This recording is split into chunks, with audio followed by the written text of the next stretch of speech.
할렐루야. 오른손 들고. 자, 오른손 들고. 자, 향기로움. 아니. 작년께 나왔네.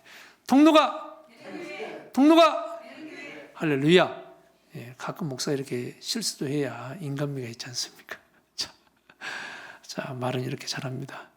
자, 사랑하는 성도 여러분, 우리는 2026년 올해 방금 했던 대로 통로가 되는 교회, 통로가 되는 교회가 되어야 한다고 오늘 우리가 계속 구호로도 외치고 그렇게 우리가 주제를 삼고 달려가고 있습니다.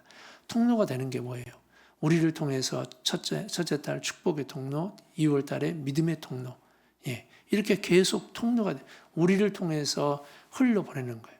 우리가 고정하고 우리가 거기에서 웅덩이처럼 우리만 꼭 그 물을 하나님이 주신 것들을 우리가 머물러 있는 것이 아니고 우리를 통해서 우리 자녀들에게 이웃들에게 흘러보내는 그런 통로가 되어야 됩니다. 1월 달에 우리가 말씀을 보면서 통로가 되는 무기 되는 교회를 위해서 무기 3개를 줬어요. 3가지 무기 기억나십니까? 첫 번째가 언어 생활이었고 언어. 두 번째가 생각. 통로가 되기 위해서 사람은 뭐예요? 말을 바꿔야 되고 그리고 생각을 바꿔야 되고 그리고 뭐예요? 행동하라고 그랬어요. 행동. 3가지. 언어, 생각, 행동이었습니다. 그중 지난 설교에서 우리는 생각이 어떻게 형성되는지를 우리가 살폈어요. 생각 형성. 그것은 생각은 어떻습니까? 작은 점 하나. 점 하나 찍히는 것 무슨 생각이에요? 잠깐 지금도 생각이 나죠? 계속 생각할 거예요. 그래서 그 생각, 그게 작은 점으로 시작되는데 그 점이 뭐예요? 반복되면 선이 되고 선이 반복되면 면이 되고 면이 반복되면 면이 모이면 뭐가 돼요? 입방체. 결국 견고한 진이 된다라고 말을 했습니다. 그 견고한 진, 그게 바로 우리의 세계관을 형성한다라고 말씀드린 거예요. 점이 어떻게 자라고 확장되어 결국 한 사람의 인생을 지배하는 틀이 되는지를 우리는 살핀 겁니다. 그런데 오늘 우리는 한 가지를 더 질문해 봐야 되는 거예요. 도대체 그 점, 지금 생각, 여러분이 떠오르는 그 생각은 도대체 어디에서 오는 걸까요? 끊임없이 떠오르는 우리 안에 찍히는 이 생각의 점들은 도대체 어디에서부터서 유입되는 걸까요? 생각은 갑자기 내 안에서 솟아나는 것 아닙니다. 아니면 갑자기 막 튀어나오는 걸까요? 아니면 이미 들어온 내 속에 있는 어떤 흔적이 다시 떠오르는 걸까요? 우리는 매일 수많은 생각을 하지만 정작 묻지 않습니다. 이 생각은 어디에서 시작되었는지, 무엇이 이 생각의 출처인지를 깊이 우리는 점검하지 않았습니다. 오늘 우리는 그 출발점을 한번 보려고 해요. 생각은 어디서부터서 유입되는가? 성경은 그것에 대해서 무엇을 말하는가? 함께 우리가 말씀 앞에 서 보기를 원합니다. 오늘 설교를 시작하며 여러분의 스마트폰 속에 있는 유튜브 얘기를 해보려고 합니다. 제가 최근에 지난주 설교 서론 시간에도 말했지만 어깨하고 목, 이 견갑골 이 통증 때문에 뭘 찾아봐요? 유튜브에서 관련 영상을 찾아봤죠. 그래서 재활의학과 교수님의 설명을 들으면서 스트레칭하는 법, 또 EBS에서 2주간의 기적이라는 재활 프로그램에서 이렇게 하고 막 어깨 막 뒤로 빼고 그러니까 도움이 되더라고요. 그래서 몇 개 그 운동 영상을 계속 봤어요. 그랬더니 그 다음부터 어떤 일이 벌어질까요? 제가 의도지 않아도 유튜브를 켜기만 하면 목 통증, 어깨 재활, 거북목, 저렇게 유튜브만 켜면 PC에도 마찬가지고 스마트폰 화면을 저렇게 가득 채우는 거예요. 저는 몇 개만 보았을 뿐인데 어느새 뭐예요? 그 주제로 가득 차 있는 거예요. 자, 여러분도 이런 경험 하지 않았나요? 하나의 영상을 보려고 켰다가 정신을 차려보니까 전혀 다른 영상들이 줄줄줄 계속 이어지는 거예요. 이거 추천 피드라고 말하는데 나도 모르게 계속 보고 있는 그런 경험을 오늘 우리는 알 겁니다. 심지어 제가 1층 교회 컴퓨터에 몇 년 전에 현소를 위해서 아기 상어 뚜루뚜루뚜루 아기 상어 그런 영상을 한번 틀어준 적이 있어요. 그날 이후로 그 컴퓨터는 유튜브만 켜면 온통 상어하고 핑크퐁으로 가득 찹니다. 50대 목사인 제 인생에 어느 날 갑자기 상어 가족이 난입을 한 겁니다. 이것이 바로 부주의한 클릭의 무서움이에요. 단 한 번의 선택이 화면 전체의 흐름을 바꿔버리는 거예요. 이것을 뭐라고 그래요? 알고리즘이라고 그러죠. 알고리즘. 원래 알고리즘이 뭐냐면 알고리즘은 어떤 문제를 해결하기 위한 질서와 규칙을 알고리즘이라고 그래요. 그런데 오늘날 우리가 경험하는 알고리즘은 추천 시스템, 아까 말했지만 이것을 요즘 말로 하면 추천 피드라고 그러더라고요. 그것은 우리가 어디에 머물렀는지 무엇을 반복해서 보았는지를 기억하고 그 방향으로 더 많이, 더 자주, 더 깊이 오늘 보여주는 거예요. 우리가 점 하나 찍었을 뿐인데 그것은 선이 되고 결국 하나의 면이 되어서 하나의 세계처럼 우리 앞에 펼쳐집니다. 사랑하는 성도 여러분, 우리의 생각도 그렇지 않나요? 우리는 그냥 점 하나 찍힌 거라고 점 하나 찍힌 것 가지고 한 번 본 것뿐이라고 그렇게 말할 수 있습니다. 그냥 한 번 들은 것뿐이라고 여깁니다. 그러나 그 한 번이 반복되면 어느새 그것이 내 안에 기준이 되어버려요. 처음에는 단순한 정보였지만 점점 그게 관점이 되어버리고 결국에는 세계관이 형성되는 거예요. 오늘 잠언 4장은 바로 이 생각의 유입 통로를 보여주는 거예요. 무엇을 듣고 있는가, 무엇을 보고 있는가, 무엇을 마음에 두고 있는가를 우리에게 묻습니다. 오늘 말씀은 우리 인생의 알고리즘이 어디에서 시작되고 어디에서 차단되어야 할지를 우리에게 알려줍니다. 하지만 문제는 이것이에요. 우리는 이 알고리즘이 형성되는 순간을 전혀 의식하지 못하고 살아갑니다. 언제 어디서 무엇을 우리가 들어왔는지 알아채지 못한 채 이미 우리 안에 견고한 진이 세워져 있다는 거예요. 그렇다면 우리는 어떻게 이 무의식적인 이 유입을 차단할 수 있을까요? 본문은 우리에게 세 개의 관문을 점검하라고 말하네. 세 개의 관문. 그 첫 번째가 뭐냐면 저게 뭐예요? 기. 여러분의 기예요. 첫 번째 관문이 기. 어느 주파수에 맞춰져 있습니까? 사랑하는 성도 여러분, 지금 눈을 감고 눈 한번 감아보세요. 떠오르는 생각이 뭐예요? 자, 그렇다고 졸지 마시고 해서 눈 뜨세요. 더 눈 감으라면 좋을 것 같아요. 자, 여러분 문득 떠오르는 생각이 뭐였습니까? 어떤 생각이요? 전혀 생뚱맞은 생각이 떠오른가요? 아니면 어디서 본 것 같고 들은 것 같은 그 생각이 여러분 떠오른가요? 우리 생각은 진공 상태가 없어요. 진공 상태가 없단 말이에요. 입력은 있는데 여러분 입력 없는 출력이 나올 수 있어요? 잘 생각해 보면 어디서 분명히 들은 것 같아. 오늘 본문 20절 한번 보세요. 20절 읽어봅니다. 시작. 내 아들아 내 말에 주의하며 내가 말하는 것에 내 귀를 기울이라 라고 했어요. 기울이라 주의하라. 내 말에 귀를 기울이라 주의하라. 이 말 히브리어로는 하크시바라는 그런 단어인데 이것은 단순히 소리가 들리는 상태가 아니고 능동적으로 듣는 것, 의도적으로 라디오 주파수를 맞추듯 주파수를 맞추는 행위를 말하는 거예요. 내 귀를 기울이라, 더 잘 듣기 위해서 몸 전체를 그 방향으로 바짝 숙이는 태도를 말하는 거예요. 능동적으로 주파수를 맞추는 거예요. 여기서 한 가지 더 중요한 사실은 뭐냐면 여러분 우리의 귀 있죠, 옆 사람 귀 한번 보세요. 예쁘죠? 그 귀는 뭐예요? 우리가 가지고 있는 두 개의 이 귀는 중립이 아니에요. 중립적 기관이 아니라는 거예요. 우리가 들어서 귀 스스로 중립적으로 딱 판단하고 그런 게 아니란 말이에요. 귀는 뭐예요? 들려지는 대로 기울어지는 거예요. 반복해서 많이 듣고 들으면 그것이 뭐예요? 옳다라고 생각하는 거예요. 그래서 잠언의 아버지는 다급하게 말하는 거예요. 내 아들아, 내 말에 주의하라. 세상 소리가 이미 너를 데려가기 전에 먼저 귀를 묶어두라는 거예요. 사랑하는 성도 여러분, 문제는 이것이에요. 우리는 하루 종일 수많은 소리 속에 살아갑니다. 뉴스는 뭘 말해? 불안을 말하고, 광고는 욕망을 말하고, SNS는 비교를 말하고, 주변 사람들은 불평을 말합니다. 우리가 의도하지 않아도 세상은 이미 우리 귀를 향해서 끊임없이 말을 걸고 있어요. 유튜브 알고리즘처럼 우리가 찾지 않아도, 추천하지 않아도, 우리가 원하지 않아도 계속해서 자동으로 재생되는 겁니다. 여러분, 고기 굽는 식당에 1시간만 앉아보세요. 내가 고기를 저렇게 삼겹살을 맛있게 굽지 않아도 고기를 막 맛있게 아들이 저렇게 구워주고 있는데 잘 먹었는데 나중에 잠깐 밖에 나갔다 보세요. 그럼 고기 먹고 1시간만 있다가 그 자리에 있다가 다른 데 가서 가보면 직원들 만나요. 그럼 냄새를 맡아요, 안 맡아요? 맞죠? 야, 너 뭐 고기 먹었지? 금방 안단 말이에요. 나는 그 속에서 1시간 동안 고기 속에 고기 먹느니라 그 냄새를 취해가지고 모르는데 밖에 나가면 다른 사람들이 금방 알아차는 거예요. 여러분, 우리가 세상의 소리의 주파수에 노출된다는 것이 마치 이와 같은 거예요. 나는 그저 듣고만 있을 뿐이라고 변명하지만 어느덧 내 생각에는 세상의 냄새가 배어있는 거예요.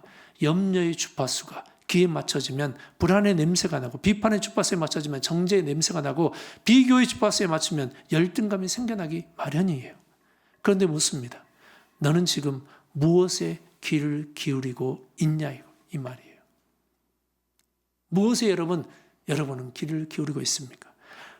여러분, 라디오를 한번 생각해 보세요. 라디오.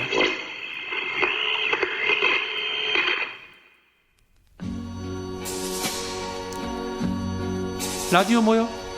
라디오 이렇게 막 주파수를 맞추려고 이렇게 잡음을 해봤지만 이렇게 맞추다 보니까 뭐요? 내가 원하는, 제가 원하는 뭐요? 겨울밤이 들리지 않습니까? 마찬가지로 여러분, 세상에 공중에는 수많은 주파수가 날아다닙니다. 하지만 우리가 듣는 것은 우리가 맞춘 주파수예요. 마찬가지로 세상에는 수많은 소리가 있습니다. 하지만 내 생각을 형성하는 것은 내가 귀를 기울인 소리예요. 본문은 뭐라고 말해요? 내 말에 주의하라고 명령하는 거예요. 이것은 다른 모든 소리가 들리지 않는다는 뜻이 아니에요. 다 들려요. 하지만 하나님 아버지의 소리에 먼저 주파수를 맞추라는 거예요. 할렐루야. 사랑하는 성도 여러분, 오늘 질문합니다. 오늘 아침에 여러분은 아침 일찍 어떤 소리가 먼저 여러분 소리가 들려졌습니까? 여러분이 가장 먼저 들은 소리는 무엇입니까? 어느 교회 집사님의 간증이에요. 저 집사님이 몇 년 전까지만 해도 아침에 일어나자마자 휴대폰 저렇게 확인하는 거예요. 눈 뜨자마자. 휴대폰은 뭐예요? 카톡 왔나? 뉴스, 날씨, 업무 메일. 목사님, 하루만 시작해도 아침만 시작해도 스마트폰 보면 머리가 지끈지끈하고 머리가 아프게 하고 마음이 막 무겁습니다. 그런데 어느 날부터인가 저 집사님의 습관이 바뀌었답니다. 아침에 일어나면 딱 몇 분? 우리 성도들은 잘 알아요. 몇 분이요? 15분. 15분을 딱 휴대폰 보기 전에 먼저 생명의 삶을 저렇게 오늘 나왔는데 또 펼칩니다. 처음엔 힘들었는데 한 달쯤 지나니까 확실히 달라지는 게 느껴졌어요. 뉴스를 봐도 같은 문제를 경험해도 그것을 태하는 나의 태도가 달라지는 거예요. 제 마음이 완전히 달라졌어요. 이 얘기가 우리 교회 집사님들의 얘기가 되길 바랍니다. 사랑하는 성도 여러분, 그 집사님이 달라진 이유가 뭔가요? 뭘 했기 때문에요? 주파수를 맞췄기 때문인 거예요. 먼저 말씀을 들었기 때문인 거예요. 세상의 소리를 이긴 게 아니에요. 더 큰 소리를 먼저 들었기 때문인 거예요. 주파수를 먼저 말씀에 맞췄기 때문에 인생의 궤도가 바뀐 거라 이 말이에요. 할렐루야. 생각은 듣는 것에 시작됩니다. 당신이 무엇을 듣느냐가 당신이 무엇을 생각하느냐를 결정할 겁니다. 본문은 우리에게 세상의 소리를 다 차단하라고 하지 않습니다. 하지만 먼저 하나님의 말씀의 주파수를 맞추라고 하시는 거예요. 이 예배당의 문을 나서는 순간 여러분 또다시 세상의 수많은 소리들이 오늘 여러분에게 유혹하고 다가올 겁니다. 하지만 두려워하지 마세요. 오늘 여러분은 이미 더 큰 음성을 이 시간 듣고 있다 이 말이에요. 그 말씀을 기억하고 내 말에 주의하라, 내 귀를 기울이라. 먼저 들려온 이 하나님의 말씀이 여러분의 생각의 주인이 되게 하십시오. 당신은 지금 어느 주파수에 맞춰져 있습니까? 두 번째 관문 뭐예요? 눈이에요. 눈. 생각의 유입 통로 뭐예요? 귀. 그리고 눈. 사랑하는 성도 여러분, 귀가 생각의 유입을 담당하는 것이라면 눈은 뭐예요? 그 유입된 정보들 중에서 무엇을 선택하고 결정할 것인지 오늘 뭐예요? 선택과 집중의 오늘 통로가 바로 이 눈이에요. 눈. 우리는 흔히 보는 대로 생각한다라고 말하지만 하지만 성경은 뭐라고 말하냐면 보는 대로 생각하는 것이 아니라 응시하는 것이 내 마음을 점령한다는 거예요. 귀로 들어온 수많은 정보 중에 눈이 머무는 곳이 결국 마음에 안착하는 거예요. 본문 본문을 보니까 눈에 대해서 두 가지 명령을 해요. 21절 한번 읽어봅니다. 시작. 그것을 내 눈에서 떠나게 하지 말며 내 마음속에 간직하라. 눈에서 떠나지 말라는 거예요. 단순히 이것은 보는 것이 아니라 눈을 떠나게 하지 말라. 이것은 뭐예요? 시선을 그곳에 고정하는 거예요. 견물생심이요. 눈에 머물러야 마음에 들어갑니다. 눈에서 떠나면 마음에서 사라지는 거예요. 할렐루야. 두 사람은 눈 쳐다봐 빨리. 눈에서 떠나면 안 돼. 그리고 저 곁눈질하면 안 돼. 저렇게. 25절 봐요. 25절. 자, 25절 또 봅니다. 25절 이것을 봅니다. 시작. 내 눈은 바로 보며 내 눈꺼풀은 내 앞을 곱게 살펴라고 했어요. 곱게 살펴. 25절은 이것을 구체화하는 거예요. 내 눈은 바로 보며 내 눈꺼풀은 내 앞을 곱게 살펴라고 했어요. 바로 보며 야비투라는 히브리어인데, 예? 눈을 뜨는 것이 아니라 뜨는 것만 뜻하는 것이 아니라 이거 뭐예요? 바로 본다는 것은 목적을 가지고 뚫어지게 응시하는 거예요. 뚫어지게 응시하는 거예요. 그리고 곱게 살펴, 곱게. 예, 그리고 무섭다. 그리고 곱게 살펴라는 것은 뭐예요? 야시루. 곁는 줄 하지 않은 거예요. 곁는 줄. 이렇게 쳐다보는 거 아니에요. 예, 이렇게 봐. 그렇게. 정면으로 봐야 돼. 곱게. 이것을 정리하면 21절과 25절을 정리하면 뭐예요? 눈에서 떠나지 말고 고정해서 뭐예요? 집중, 뚫어지게 뭐예요? 똑바로 곱게 살펴보는 것. 바로 곱게 살펴보는 것. 이것을 말하는 거예요, 성경은. 자, 우리가 무엇을 뚫어지게 응시하면 그것은 뭐예요? 곧 내 내면 세계의 중심이 됩니다. 여러분, 남과 자신을 비교하기 시작하면 어떻게 됩니까? 인스타그램, 또 카톡 부사 열어봤어요. 근데 생각해 보세요. 카톡 부사 올릴 때 안 좋은 거 올린 사람 있어요? 다 좋은 거 올려. 내가 성공한 거, 내가 기분 좋을 때 성공한 거, 행복한 거, 여행 사진 막 그런 거 올리는 거예요. 괜히 다른 사람 카톡, 인스타그램 푸사 봤다가 친구는 승진하네? 동료는 집을 샀네? 지인은 행복한 가정을 이뤘네? 나는 가진 것이 아무것도 없는 것 같이 보여. 내가 없는 것만 선명해지는 거예요. 이것이 뭐냐면 응시의 원리예요. 응시 원리. 내가 무엇을 응시하느냐에 따라서 하나님이 만드신 세상, 똑같은 세상에 살면서도 내 눈앞에는 전혀 다른 오늘 세상이 재구성되는 거예요. 감사가 아니라 뭐요? 잘못된 걸 응시하면 불평이, 기쁨이 아니라 열등감이, 평안이 아니라 조급함이 내 마음을 채워넣는다 이 말이에요. 나보고 미워하라고? 이런 생각이 확 들어온다 이 말이에요. 성경에서 시선 관리에 처참하게 실패한 인물이 누구냐면 삼손이에요. 그는 나시린이었으나 하나님의 약속대로 들릴라의 유혹을 응시했어요. 사사기 16장 21절 보니까 블레셋 사람들이 그를 붙잡아 그의 눈을 빼고라고 했어요. 그가 영적으로 보지 말아야 할 것을 응시했을 때 결국 육적인 눈마저 뽑혀버린 거예요. 잠언 4장 23절 오늘 이렇게 경고하죠. 모든 지킬 만한 것 중에 더욱더 내 마음을 지키라. 생명이 그러니 이에서 납니다. 할렐루야. 삼손은 눈을 방치함으로 마음을 잃었고 결국 생명과 사명마저도 잃어버리게 되더라 이 말이에요. 여러분이 응시하는 것, 그것이 여러분의 마음을 차지하고 결국은 여러분의 생명까지도 앗아갈 수 있다는 것 잊지 마세요. 할렐루야.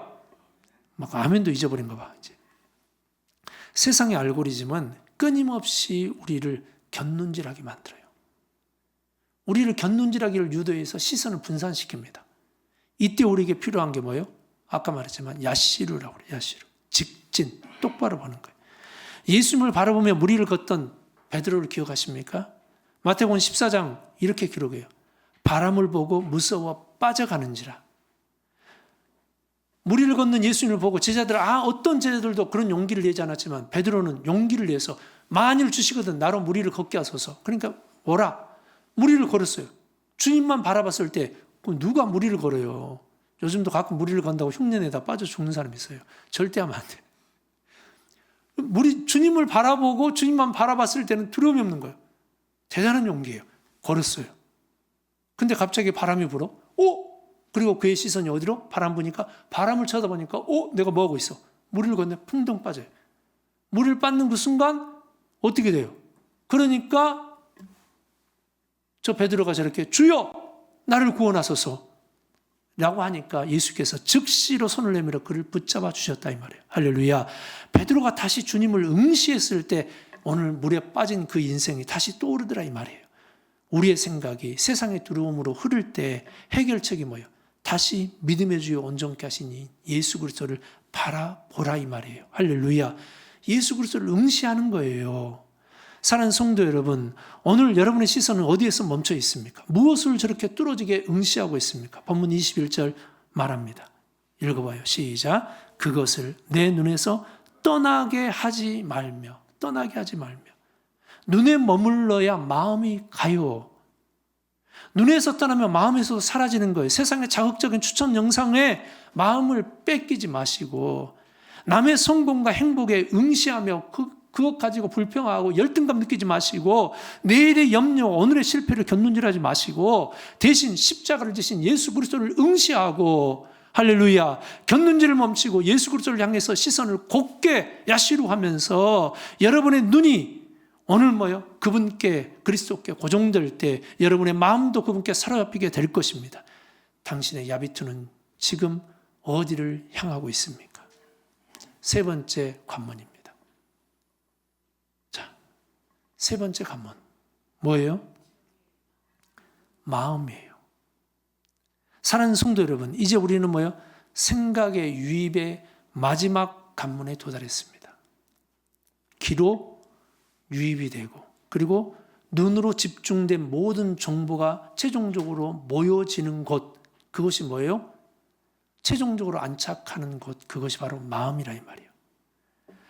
하지만 중요한 것은 여기 있어요. 마음은 그냥 우리가 자동 창고처럼 그냥 저장만 하면 눈과 귀와 눈으로 들어오는 그 유입된 정보를 그냥 안착만 하면 자동으로 쌓여지는 것이라고 생각하면 착각하는 거예요. 자동 창고가 아니에요. 마음은 우리가 파수해야 하는 성벽입니다. 귀와 눈은 입구에 불과하는 거예요. 하지만 마음은 그 정보들 중 무엇을 받아들이고 무엇을 거부할지 결정하는 최후의 방어선이에요. 방어선. 오늘 본문은 이 방어선을 사수하라고 우리에게 다급하게 외치고 있는 거예요. 우리 21절 한번 다시 한번 보죠. 21절 시작. 내 마음속에 뭐하라? 지키라. 이 나찰이라는 나찰이라는 동사인데 이건 뭐예요? 나찰을 지키다. 이것은 단순히 물건을 넣어두는 창고에 물건을 보관해두는 그런 수준이 아니라는 거예요. 보물을 지키기 위해서 눈을 부릅뜨고 감시하며 파수한다는 뜻이에요. 할렐루야. 지키는 거예요. 예. 내 여자를 딱 지키는 거예요. 지켜. 23절 오늘 설교에 결론과 같은 말씀이에요. 한번 읽어보시죠. 23절 시작. 모든 지킬 만한 것 중에 더욱더 내 마음을 지키라. 왜? 생명의 근원이 이에서 남이니라. 여기서 지키라라는 그 단어는 뭐냐면 미슈마르예요. 미슈마르. 이 미슈마르가 무슨 뜻이냐면 밤새도록 적의 침입을 막기 위해서 파수꾼이 세워지는 것과 똑같은 거예요. 파수꾼의 직무를 뜻하는 거예요. 마음은 가만히 놔두면 지켜지는 것이 아니라는 거예요. 군사력을 총동원해서 지켜야 지킬 수 있는 그런 성벽이라는 사실을 여러분 잊지 마시길 바랍니다. 마음은 우리 마음에 어떻게 보면 운영체제와 같은 OS와 같은 거예요. 귀와 눈으로 들어온 세상의 정보들이 마음에 간직되기 시작할 때 그것은 곧 세상을 바라보는 나의 필터가 됩니다. 집 옥상에 뭐가 저렇게 있냐면 저게 뭐예요? 요즘은 많이 없어요. 물탱크예요. 물탱크. 예, 물탱크가 있어요. 자, 한번 생각해 봐요. 이제껏 설교 들었던 것을 내용을 한번 종합해 보세요. 물이 여러분 어디로 들어가요? 수도관을 통해서 어디로 먼저 들어가냐면 저 물탱크로 물이 올라가요. 그리고 물탱크에 저장됐던 게 우리가 샤워기를 틀면 물이 팍 하고 나오는 거예요. 물탱크에 저장하는 것은 수압이 적을 때 저렇게 수압이 높이라고 물탱크를 저장해 놓는 거예요. 근데 여러분 지금 오늘 설교에서 말한 유입된 깨끗한 물, 외부에서 유입된 게 뭐예요? 우리의 귀와 눈이었어요. 귀를 통해서 유입하고 눈을 통해서 뭘 선택할지를 선택하고 선택 결정하는 거예요. 그렇게 해서 유입된 이 깨끗한 물이 마음으로 들어와요. 그게 저 물탱크예요. 근데 우리의 마음 탱크라고 할 수 있는데 이 마음 탱크가 오늘 지저분하고 이끼가 가득하고 거기에 오늘 막 안 좋은 것들이 가득하고 그래요. 그러면 그 속에 아주 냄새가 나고 탁하고 하는데 물을 틀었어요. 샤워물을 틀었는데 그 샤워물이 깨끗할까요? 깨끗할까요? 더러울까요? 더럽겠죠. 뭐냐면 세상의 찌꺼기가 우리의 마음에 가득하고 있다면 우리의 마음속에 부정적인 알고리즘이 형성되면 그 다음부터는 아무리 축복의 말을 들어도 아무리 은혜로운 설교를 들어도 아무리 은혜로운 말씀을 들어도 내 마음의 OS는 이미 부정적으로 변환하고 그것을 처리해버린다 이 말이에요. 이것이 지난달 우리가 봤던 패턴 견고한 진이라 이 말이에요. 마음을 지키는 것, 그래서 곧 생명을 지키는 것이라고 말하는 거예요. 여러분, 다윗이 골리앗을 물리친 다음에 사람들이 거리에서 춤추며 막 노래합니다. 너무 좋으니까. 이스라엘 백성들을 그 장수 중에서 그 어떤 장수도 나가서 싸우지 못하고 벌벌 떨고 있고 다 지고 쓰러지고 그랬는데 소년 다윗이 물맷돌로 골리앗을 무너뜨린 거예요. 그러자 이스라엘 여인들이 뭐라고 말해요? 자, 읽어봅니다. 시작. 사울이 죽인 자는 천천히요, 다윗이 죽인 자는 만만이로다. 이 소리를 듣는 순간 당시 왕이 누구예요? 사울 왕이에요. 그거 들으니까 사울이 마음의 문이 활짝 열려져 버렸어. 다윗은 만만이라고? 그 비교의 소리가 귀에 꽂히는 순간 유입되자마자 사울은 그 말을 흘려보내지 않고 그 소리가 뭐예요? 꽂힌 겁니다. 시선을 거기에 고정하고 응시하기 시작해요. 그리고 결국 그것은 마음에 담기 시작하는 거예요. 그 결과 그 마음의 시기와 두려움이라는 자기 자리에 대한 두려움이라는 것이 오늘 독서가 계속 안착해요. 마음의 방어선이 무너지는 그 순간 그에게 결국 악신이 틈을 타고 오늘 그 인생 전체가 파멸로 오늘 치닫게 된다 이 말이에요. 할렐루야. 다윗도 수많은 비난의 소리를 들었습니다. 사울에게 쫓길 때나 아들 압살롬에게 배신당할 때 오늘 시므이라는 자가 오늘 나타나서 다윗을 향해서 돌을 던지며 저주를 합니다. 피 흘린 자요, 이 사악한 자요, 가거라. 그래도 왕인데 처지가 아무리 그런다고 해서 저주를 퍼붓는 거예요. 옆에 있던 장군 아비새가 당장 가서 그를 내가 죽이겠습니다. 노발대발하는 거예요. 그때 다윗이 이런 말을 해요. 한번 읽어봅니다. 시작. 여호와께서 그에게 명령하신 것이니 그가 저주하게 버려두라. 저주하게 그냥 두라는 거예요. 내버려 두라는 거예요. 사랑하는 성도 여러분, 다윗은 시므의 저주라는 그 독한 소리가 유입되자마자 사울처럼 반응하지 않고 그것을 응시하지 않고 그대로 마음 창고에 넣지 않았던 거예요. 그는 하나님의 주권이라는 필터를 통해서 뭐예요? 그 독소를 걸러내버렸어요. 이 소리조차 하나님이 허락하신 것이라면 내가 이 저주 때문에 망하는 것이 아니라 오히려 하나님이 나를 통해 나에게 들으라고 임하였다면 오히려 하나님이 나를 긍휼히 여기실 것이다. 그렇게 생각의 알고리즘을 돌린 거예요. 세상은 하나님이 너를 버렸다고 끊임없이 오늘 수많은 사람들, 대표적인 사람이 시므이고 다른 많은 사람들이 그에게 속삭였지만 하지만 그는 그 소리에 마음을 간직하지 않았어요. 대신 하나님의 약속을 간직했기에 그는 가장 비참한 순간에도 실족하지 않고 마음의 성벽을 지켜낼 수 있었던 겁니다. 사랑하는 성도 여러분, 쏟아지는 세상의 정보를 다 막을 수는 없습니다. 하지만 그것을 내 마음에 안착할지 안 할지는 여러분 선택에 달렸어요. 우리는 어떻게 이 마음을 오늘 여러분 지킬 수 있겠습니까? 세 가지예요. 어떻게 해요? 첫 번째, 어떻게 지킬 수 있어요? 마음에 문지기를 두세요. 세상의 독소가 들어오려고 할 때 이것은 내 마음이 들을 수 없다고 단호하게 예수의 이름으로 거절하시고, 두 번째 뭐예요? 말씀으로 여러분의 마음을 채워 넣으세요. 빈 마음으로 지킬 수 없다 이 말이에요. 우리가 마태복음 우리가 큐티에서 했지만 마태복음 말씀 봤죠. 어떤 사람이 귀신이 들렸다가 귀신이 떠나니까 그 이전에 그 집이 뭐예요? 깨끗하게, 그 사람이 깨끗하게 됐어요. 근데 그 집이 빈 집으로 남아있네? 그러니까 귀신이 7귀신이나 데려가서 이전보다 더 악하게 됐다라고 예수님 말씀하세요. 비어있으면 빈 집은 위험한 거예요. 오늘 하나님 우리 속에 비어두는 것이 아니라, 잡초가 나는 게 아니라 우리 속에 하나님의 말씀으로 매일 아침마다 따끈따끈한 저 생명의 삶을 통해서 하나님의 약속의 말씀으로 우리의 심령을, 마음 창고를 채워넣으라 이 말이에요. 세 번째는 매일 마음을 점검하세요. 오늘 내 마음에 무엇이 쌓였는지, 이것이 생명의 근원인지 아니면 나를 죽이는 것인지, 여러분의 마음을 세상 알고리즘에 내어주지 말고 견고한 진을 무너뜨린, 그게 뭐였어요? 지난달에 고린도후서 10장 4절이에요. 읽어봅니다. 시작. 우리의 싸우는 무기는 육신에 속한 것이 아니요 오직 견고한 진, 이것도 무너뜨리는 뭐예요? 하나님의 능력. 이게 뭐라고 했어요? 하나님 능력이 말씀이란 말이에요. 하나님의 능력.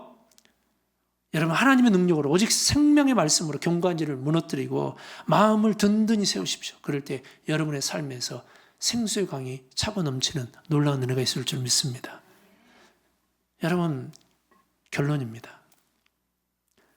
사랑하는 성도 여러분, 오늘 우리는 우리의 인생을 지배하는 생각의 유입 경로 세 곳을 살폈어요. 뭐였습니까? 자, 뭐였어요? 귀, 눈, 마음이었어요. 생각의 시작. 우리가 지난달에 생각의 형성에 대해서 봤다면 우리는 이번 주에 생각의 시작을 본 거예요. 우리 인생을 지배하는 생각의 유입 경로 세 곳을 살펴요. 아니 도대체 왜 이런 생각이 떠오를까? 보니까 이런 세 가지가 있단 말이에요. 여러분이 듣는 것. 어느 주파수에 귀를 맞추느냐가 따라서 여러분의 생각의 원재료를 결정합니다. 눈, 무엇을 응시하느냐가 여러분의 인생의 지도를 바꿀 겁니다. 곁눈질을 멈추고 예수를 곧게 바라보세요. 셋째, 마음. 마음은 최후의 방어선이란 말이에요. 여기가 무너지면 끝이에요. 낙동강 방어선처럼 여기가 무너지면 끝이에요. 무엇을 간직하고 무엇을 거부해야 하느냐가 여러분의 생명의 근원을 결정하는 것. 이 세 가지 통로를 통해서 찍힌 그 점들을 통해서 선이 연결되고 면이 되고 결국 우리의 인생을 가두는 견고한 진이 됩니다. 만약 지금 여러분의 인생의 방향이 비뚤어져 있다면 유입되고 있는 이 세 곳을 점검하라 이 말이에요. 그리고 여러분의 알고리즘을 다시 리셋하세요. 어떻게? 흔히 나쁜 생각을 하면 난 안 해야지, 억지로 참아야지 하지만 생각을, 아까 말씀드린 생각의 진공 상태가 있어요? 없단 말이에요. 억지로 여러분 생각을 멈출 수가 없어요. 성경이 제시하는 유일한 해결책은 뭡니까? 말씀으로 내 생각을 선점하라는 거예요. 선점하라. 가나안이라는 거대한 세상 알고리즘 앞에 선 여호수아에게 하나님은 승리의 비결을 이렇게 말씀하셨어요. 이게 먼저 나오네. 자, 뭐예요? 차단하는 게 아니라 선점하라는 거예요. 이 율법책을 내기 위해서 떠나게 하지 말고 주야로 그것을 묵상하고 그 안에 기록된 대로 다 지켜 행하라. 그리하면 내 길이 평탄하게 될 것이라. 7절에 보니까 뭐야? 너는 마음을 극히 강하고 담대히 하라. 마음을 극히 강하고 담대히 파수꾼을 세우고 그 다음에 뭐요? 하나님 말씀으로 채워 넣어라 이 말이에요. 할렐루야. 여러분, 세상의 탄식이 내 귀에 들리기 전에 하나님의 약속을 먼저 내 입술로 선포하세요. 입술에 고백을 하라 이 말이에요. 내 입의 말이 내 귀로 들어와 첫 번째 점을 오늘 찍게 하세요. 그게 뭐라고 그랬어요? 제가 생각해야 할 때 내가 소송, 언어에 대해서 할 때 내가 소송이었어요. 내가 내뱉은 말을 내가 듣게끔. 그게 어떤 말? 하나님의 말씀을 주야로 묵상하는 거예요. 예, 되새김질 하가와라고 했죠. 묵상. 계속 하나님 말씀을 묵상해버리는 거예요. 나쁜 생각이 들 때마다 계속 하나님 말씀으로 내 속에 다시 들리게끔 하는 거예요. 할렐루야. 야, 보면 볼수록 저렇게 은혜롭다. 저렇게 예뻐. 할렐루야. 자꾸 그렇게 말하는 거예요. 점을 찍으세요. 하나님의 말씀으로. 두 번째 뭐예요? 세상의 소리가 내 마음을 점령하기 전 이른 아침부터서 뭐예요? 하나님의 말씀으로 시작하라 이 말이에요. 그리고 그 말씀을 하루 종일 반복해서 되새기면 아침에 먼저 들어온 말씀이 그날 하루 내 삶을 채우는 생명의 오늘 추천 피드, 생각의 목록이 될 겁니다. 주야로 묵상한 말씀이 곧 내 인생에 뭐예요? 알고리즘으로 재설정된다 이 말이에요. 사랑하는 성도 여러분, 오늘 잠언 4장 26절과 오늘 7절 이렇게 말합니다. 한번 읽어보세요. 시작. 내 발이 행할 길을 평탄하게 하며 내 모든 길을 든든히 하라. 자로나 우로나 치우치지 말고 내 발을 악에서 떠나게 하라. 여호수아에게 하셨던 그 말씀처럼 자로나 치우치지 말고 내 발을 악에서 떠나게 하라. 인생의 궤도를 바꾸고 싶습니까? 발걸음을 바꾸기 전에 눈과 귀와 마음을 먼저 지키십시오. 다윗처럼 시므이의 저주가 귀에 들려올 때 그것을 마음에 간직하지 말고 주님의 주권, 하나님의 주권으로 해석하십시오. 베드로처럼 파도가 눈에 보일 때 즉시 시선을 돌려 다시 예수를 응시하십시오. 그리고 매일 내 마음을 점검하십시오. 오늘 내 마음에는 무엇이 쌓였는가? 이것이 생명의 근원인지 죽음의 씨앗인지 살펴보라 이 말이에요. 이번 한 주는 명절 주간입니다. 세상의 알고리즘은 더 강력하게 유혹하고 여러분에게 소리칠 겁니다. 그럴 때 단호하게 외치세요. 말씀의 알고리즘으로 여러분 리셋해버리라 이 말이에요. 귀를 말씀에 맞추고 눈을 예수께 고정하고 마음을 말씀으로 채워 넣으세요. 그럴 때 하나님이 예비하신 평탄하고 형통한 길을 당당하게 걸어가게 될 줄 믿습니다.